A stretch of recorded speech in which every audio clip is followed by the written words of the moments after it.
I just finished watching one of my favourite movies. What movie is that, you ask? Batman and Robin, of course. Yes, that Batman and Robin. The one usually considered one of the worst movies ever made. But that's why I love it so much. It's so terrible and inept in almost every way that I can't help but laugh every time I watch it.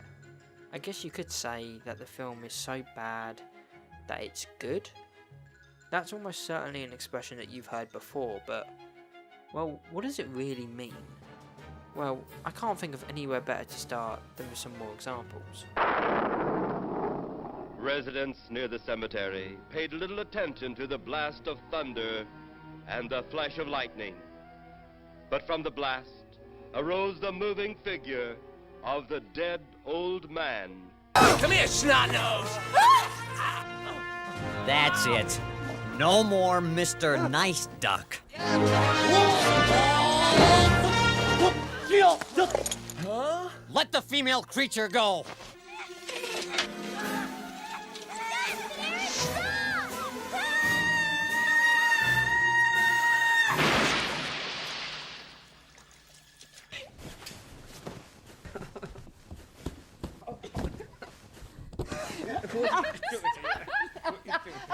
Stop, no, stop.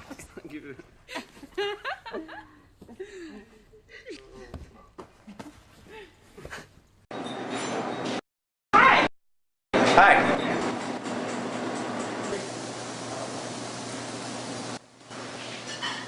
Here's the menu.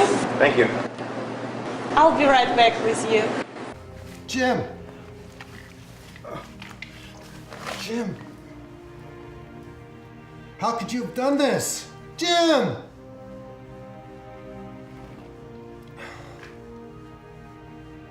I can't believe you committed suicide. I cannot believe you committed suicide.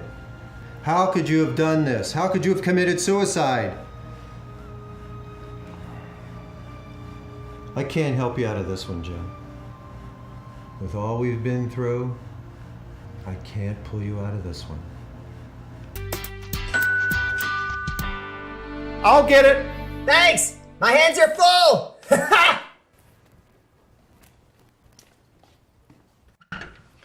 Hi, Maria. Cool Cat's in the kitchen. I know, we're making signs and they're awesome. I know I saw them, and great job. You guys have fun now. Thanks, Mr. Derek, we will. Okay, Maria.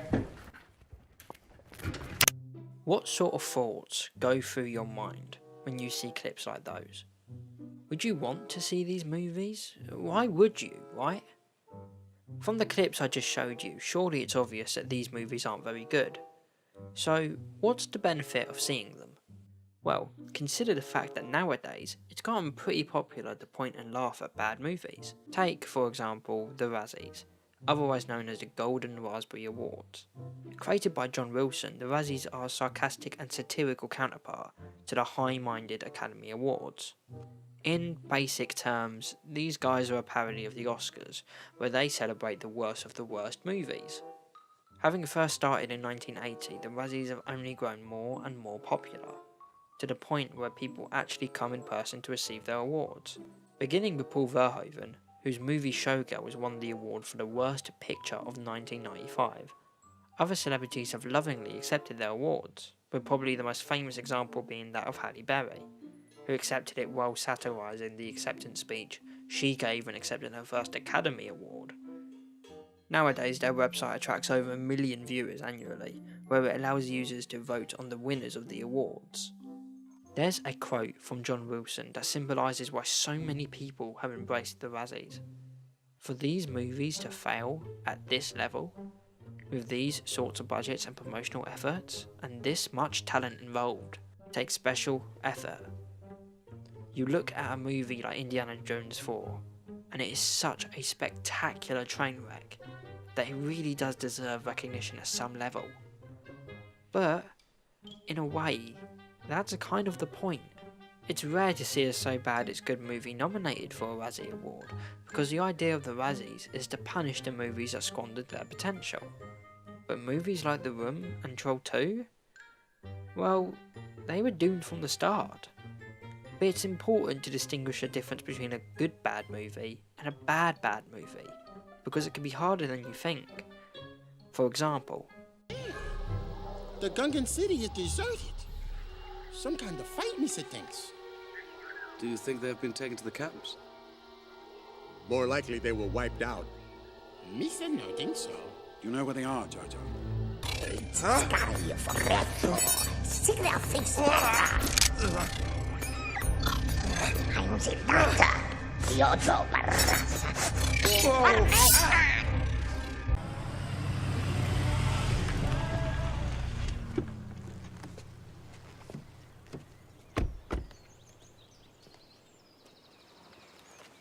Doesn't he own a shirt?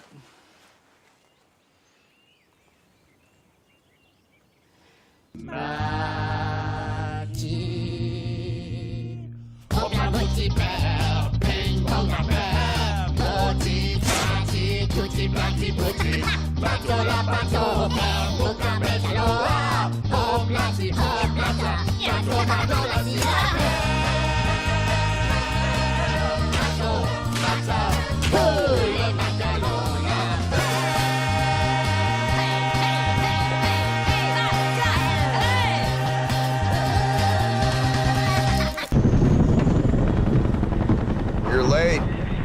Yogata. This is Katana. She's got my back.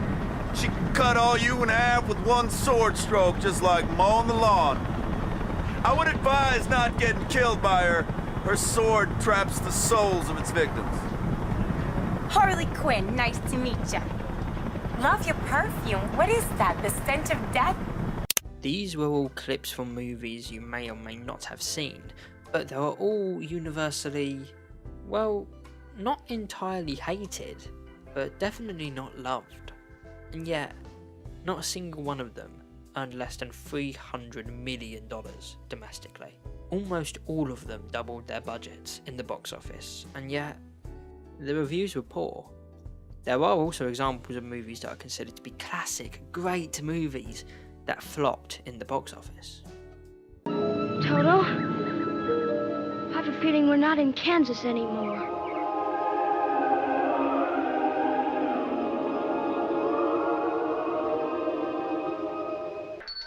Look, Daddy, teacher says every time a bell rings, an angel gets his wings.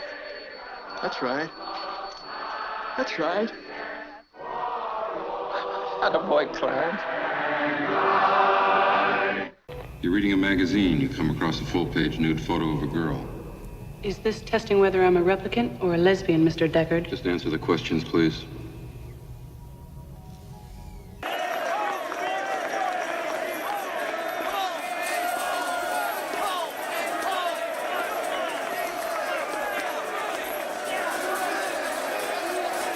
Come on, hit me before I lose my nerve. Oh, God, this is crazy. She'll go crazy. Let her rip. Hey, I don't know about this. I don't either, but who gives a shit? No one's watching. What do you care? Wait, this is crazy. You want me to hit you? That's right.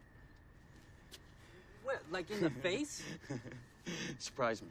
These movies received some pretty great reviews, and yet people just didn't watch them. Sure, this could just be a result of the time and how society was back when the movies were released, but at the same time, it feels kind of like an injustice that Star Wars The Phantom Menace made almost 12 times the amount that Fight Club did, and they both came out in the same year. There are some features of bad movies that prove more often than not to be common. They usually have overly ambitious, incredibly cautious, or just plain underdeveloped plots. They usually have an extremely pitiful effects budget. Some can either be overly long or, if you're lucky, gracefully short. And most of them have some amazing examples of some of the most terrible acting. Dad! No! Allie! Dad! Don't go in there! Dad! Don't look! Dad! Dad! You didn't see anything! Dad! Now, the earliest example of a so bad it's good movie I've shown you so far has been Plan 9 from Outer Space, from all the way back in 1959. But was that the first one? No. The first Best Worst movie was originally released all the way back in 1936, and it's known by many titles. Tell Your Children, The Burning Question, Dope Addict, Doped Youth, Love, Madness. However, the name it's usually known as these days is Reefer Madness. So, what's actually wrong with it, you may ask? Well, according to the Awful Movies Wikia, some of the main things wrong with the movie is the unnecessarily long introduction, the poor acting, awful editing, the fact that it's horrendously offensive and never purposely funny. But there's also some specifics, like the way the film depicts marijuana being hilariously inaccurate, the fact that so many of the situations in the film are hard to take seriously due to a lack of realism, and the fact that the film is hypocritical, demonising marijuana but supporting other drugs such as tobacco and alcohol. Oh, and there's this glorious scene. Slow down, you'll kill somebody.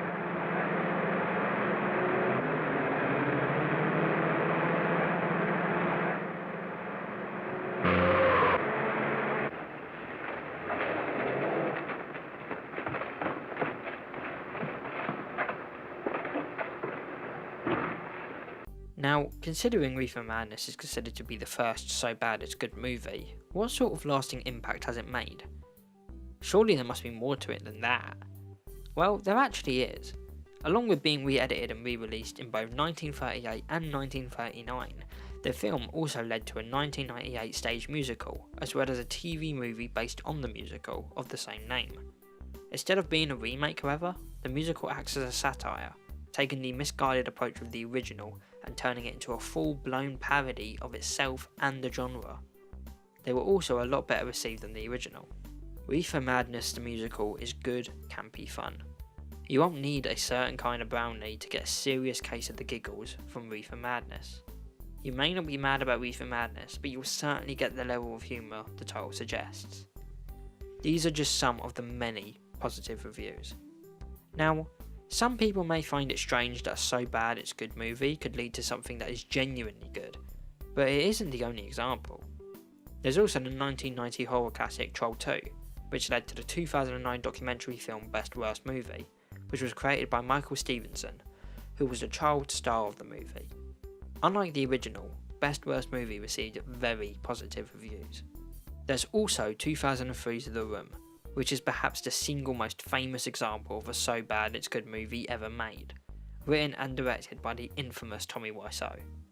Eventually, Tommy's best friend and co-star Greg Sestero wrote a non-fictional book that chronicles the making of the film, as well as Sestero and Wiseau's friendship.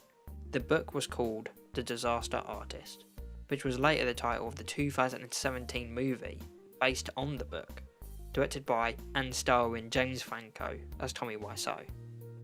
This is probably the best example of a so bad it's good movie leading to something great. Thanks to this movie, which was received very well critically, The Room was brought into the public eye in a way never experienced before, opening it up to whole new audiences. However, with the good bad movie genre so popular these days, there are some examples of movies that purposely try to capture that particular magic. Movies that are made to be bad. Here are some examples. Oh my god. We have to get off this thing right now. Hurry! Come on, Shelby!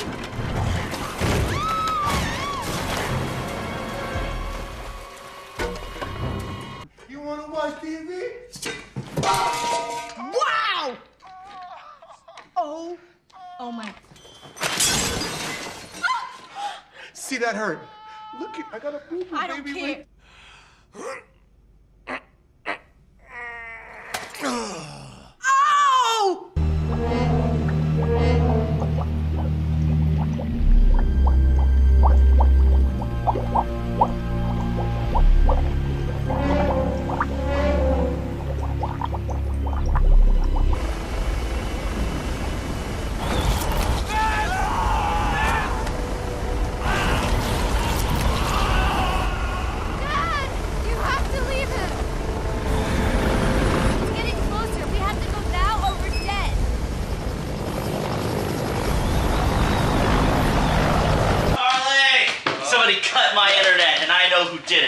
Who cut your internet? You know. Who did it? The black guy cut it. What black guy? You know, the black guy, the rapper guy. The rapper? Yeah. You know, the one in 606. Oh no, not 606-666. Yeah, that's the guy. Okay, we call Ed to fix it. Oh, you're in here too? You Chinese motherfucker. Hey, hey. No, stop doing vulgar language in here. Guys, what's vulgar language? I mean, what are you guys doing? Yes, even Tommy Wiseau couldn't help but try to replicate the success of The Room. But unfortunately, well, The Neighbours simply isn't The Room. Out of these movies though, the one I wanted to talk about the most is Sharknado, and that's because of his Rotten Tomatoes page. Spouting a pretty great score of 82%, the bio reads, "Proudly, shamelessly and gloriously brainless, Sharknado redefines so bad it's good for a new generation." There are a few reasons why this is inaccurate. More than that, there are a few reasons why Sharknado doesn't even count as a so bad it's good movie. Instead, it's just a bad one. First of all, unlike a majority of good bad movies, this movie contains little to no passion. In fact, it's pretty much entirely soulless. The writer of every Sharknado movie, Thunder Levin, revealed in an interview that the company behind the film, The Asylum, gave him the title of Sharknado, based on a throwaway line from a different bad movie. And for Thunder, it was a matter of coming up with a story that would justify the title Sharknado. And that's just what he did. There's also the fact that, as a gimmick, it loses a lot of its impact, seeing as The Asylum have made several other shark movies. These include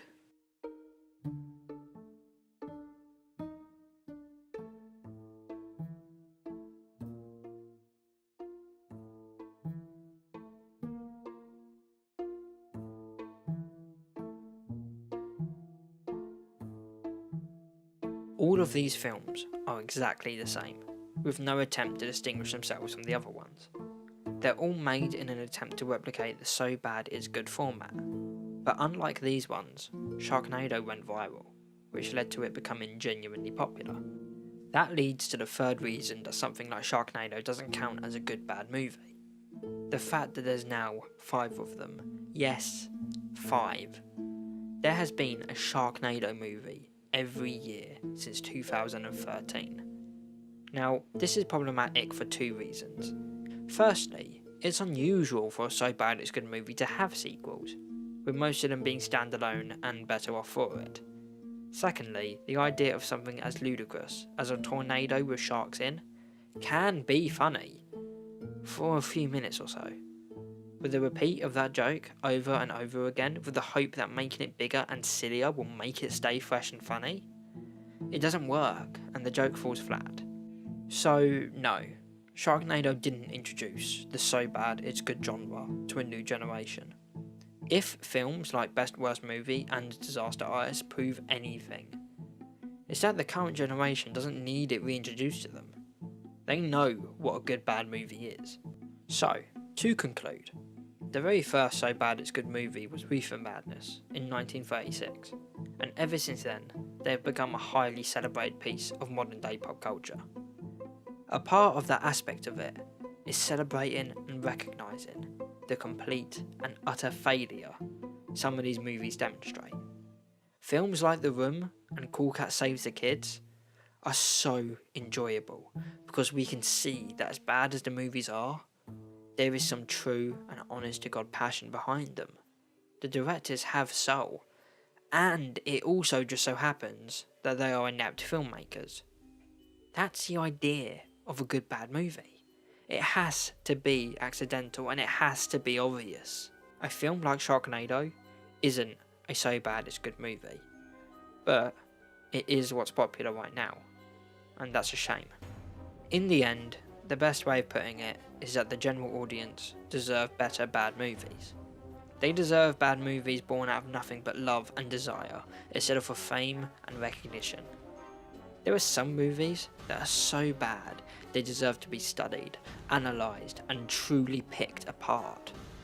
But then there are some that should be studied second and laughed at first. That's the beauty of so bad it's good.